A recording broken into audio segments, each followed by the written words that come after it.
Saudara, anak politisi senior Amin Rais, Hanafi Rais menjadi korban kecelakaan di Tol Cipali, Purwakarta, Jawa Barat. Akibatnya, Hanafi Rais mengalami luka cukup parah dan harus mendapat perawatan.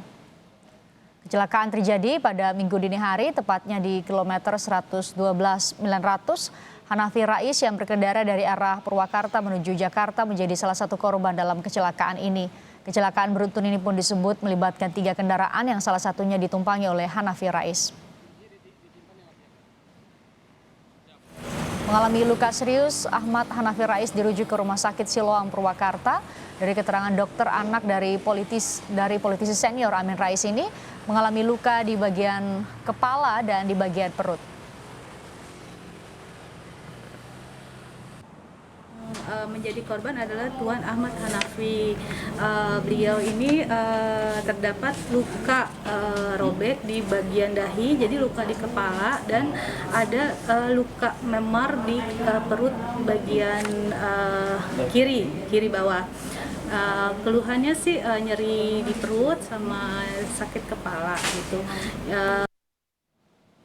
Ferdian Yuda Pratama yang merupakan sopir dari Ahmad Hanafi Rais masih menjalani perawatan di instalasi gawat darurat Rumah Sakit MH Tamrin, Purwakarta, Jawa Barat.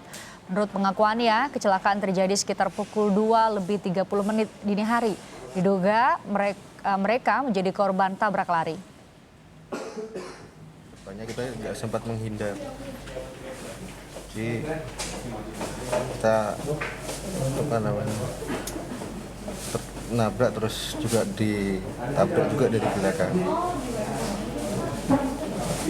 Pak, posisi waktu itu anaknya Pak Amin Rais lagi tidur apa seperti apa, Pak? Sedang istirahat kayaknya. Sedang tidur, Pak ya? Sedang Di bangku mana? Di bangku tengah. Pak, perjalanan dari sana ke sini itu jam berapa tuh, Pak? Berangkat dari sana jam 8, terus kejadian itu jam 2.20 ya. Dari hasil pemeriksaan polisi, kecelakaan bermula ketika mobil Alphard yang dikendarai Hanafi Rais tertabrak kendaraan yang ada di belakangnya. Kemudian terpental dan menabrak kendaraan yang ada di depannya. 2 kendaraan lain yang terlibat dalam kecelakaan itu melarikan diri.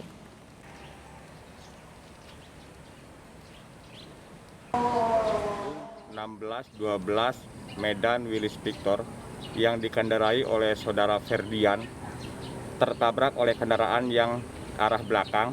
Kemudian Alphard tersebut terpental dan menabrak lagi kendaraan berat yang ada di depannya. Kedua kendaraan tersebut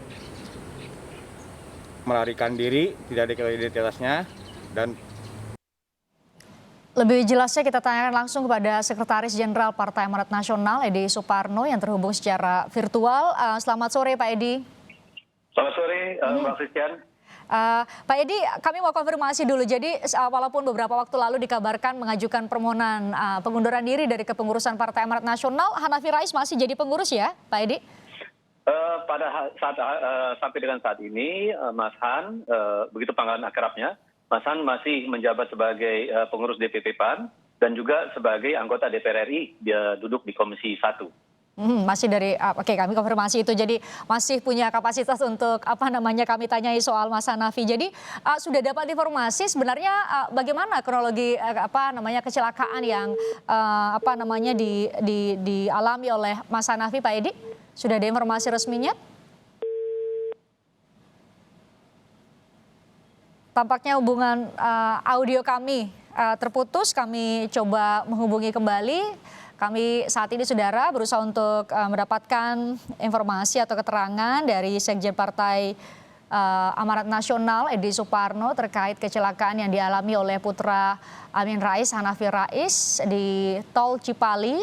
Tadi kami sudah menayangkan wawancara dari sopir Hanafi Rais yang menyatakan atau menceritakan bagaimana kronologi kecelakaan. Kita tanyakan kembali ke Pak Edi, sudah tersambung ya Pak Edi, kembali bisa mendengar suara saya dengan baik? Iya, betul, baik, terima kasih. Nah, Pak Edi sudah dapat informasi resmi setidaknya dari pengurus-pengurus DPP PAN di Purwakarta ya, karena kabarnya masih dirawat di Purwakarta ya, Pak Edi, Mas Hanafinya? Ya, sampai saat ini dirawat di Purwakarta. Tadi memang masuk ke Rumah Sakit MH Tamrin, tetapi karena perlengkapannya dan tenaga medisnya tidak memadai, akhirnya dirujuk ke RS Siloam di Purwakarta. Perlu saya sampaikan di sini, berdasarkan masukan yang kita terima, Mas Hanafi saat ini kondisinya stabil, tensi dan darahnya normal, sudah dilakukan USG abdomen, tidak ada tanda perdarahan, dan akan dilakukan CT scan abdomen kontras untuk mengetahui apakah ada pendarahan mikro atau tidak. Tetapi dari kabar terakhir yang kami peroleh, bahwa Mas Han ini telah dipindah dari IGD ke ruang perawatan. Dan ketika nanti kalau sudah dinyatakan siap untuk berpindah ke Jakarta, Mas Han nanti akan dibawa langsung ke rumah sakit di Jakarta. Pak Edi, akan dilakukan pendampingan setidaknya oleh pengurus DPW PAN di Purwakarta selama masih perawatan di Purwakarta dan nanti juga rencananya akan dipindah ke Jakarta ya, tadi cerita Anda? Saya lihat Mas Han ini dari tadi sudah didampingi oleh keluarga juga sudah lengkap, Ibu dan Bapak Amin Rais juga sudah hadir di tempat, Mbak Asri, istri Mas Han juga sudah ada di tempat. Tetapi kami sudah meminta teman-teman dari DPD PAN Purwakarta dan DPW PAN Jawa Barat untuk standby di sekitar rumah sakit. Kalau memang diperlukan ada bantuan-bantuan yang bisa diberikan oleh teman-teman dari PAN di Purwakarta. Pak Edi punya informasi untuk keperluan apa Mas Hanafi dari Cirebon ya, tadi cerita dari sang sopir dari Cirebon menuju Jakarta, ada kepentingan apa dalam rangka tugasnya sebagai anggota DPR atau apa Pak Edi? Sekarang DPR sedang reses, jadi saya pikir Mas Han mungkin dalam perjalanan, mungkin asumsi saya dan saya bisa salah, Mas Han dalam perjalanan dari Jogja menuju Jakarta, karena memang sekarang kan perjalanan darat itu lebih preferable ditempuh, dan kami dapat laporan polisi, bahwa memang kejadiannya pukul 2.22 menit, mobil ditabrak dari belakang, sehingga mobil kemudian menabrak mobil kendaraan berat yang ada di depannya. Nah, itu menyebabkan luka yang di Mas Hanafi di dahi maupun di perut. Nah, kami dalam hal ini meminta supaya masalah ini ditelusuri dan ditindaklanjuti lagi oleh polisi, karena ini termasuk di dalam kasus tabrak lari yang sehingga memang membutuhkan tindak lanjut kepolisian lebih lanjut. Akan dilakukan pendampingan khusus terkait dengan tabrak lari. Anda sudah sebut tadi pihak kepolisian bilang baik mobil yang menabrak atau ditabrak oleh mobil yang ditumpangi Mas Hanafi saat ini belum diketahui identitas dari pemilik atau pengendara mobil, kedua mobil tersebut.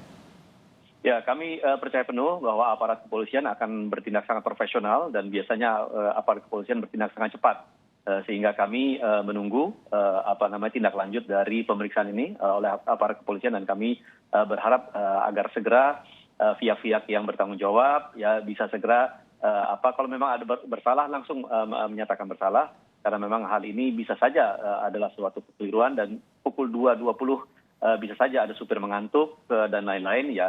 Ada unsur ketidaksengajaan, kelalaian, ya, tetapi kembali lagi kami serahkan hal ini kepada aparat penegak hukum. Pak Edi, mungkin ada mekanisme internal di partai sendiri untuk mengawasi bagaimana kinerja dari anggota DPR dari fraksi Partai Amanat Nasional sendiri.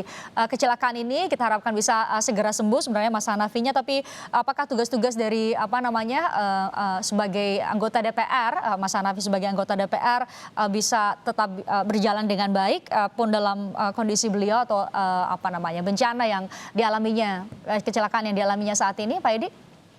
Ya, pertama kami seluruh keluarga besar Partai Amanat Nasional mendoakan agar Mas Han bisa segera sembuh dan bisa beraktivitas sebagaimana semula. Kami juga melihat sebagai anggota DPR tidak hanya Mas Han, tetapi seluruh anggota DPR yang 575 orang itu terpengaruh, tidak hanya karena masalah tetapi karena COVID ini. Selama 6-7 bulan praktis kita memang tidak bisa berkegiatan secara normal. Jadi kita berkegiatan melalui secara daring atau melalui mekanisme lainnya, tetapi kegiatan kita sebagai anggota DPR kita upayakan semaksimal mungkin bisa kita laksanakan dengan berbagai medium yang sekarang tersedia. Kita harapkan segera sembuh, segera pulih Mas Hanafi. Pak Edi, terima kasih sudah bergabung bersama kami, Sekretaris Jenderal Partai Amanat Nasional Edi Suparno. Terima kasih.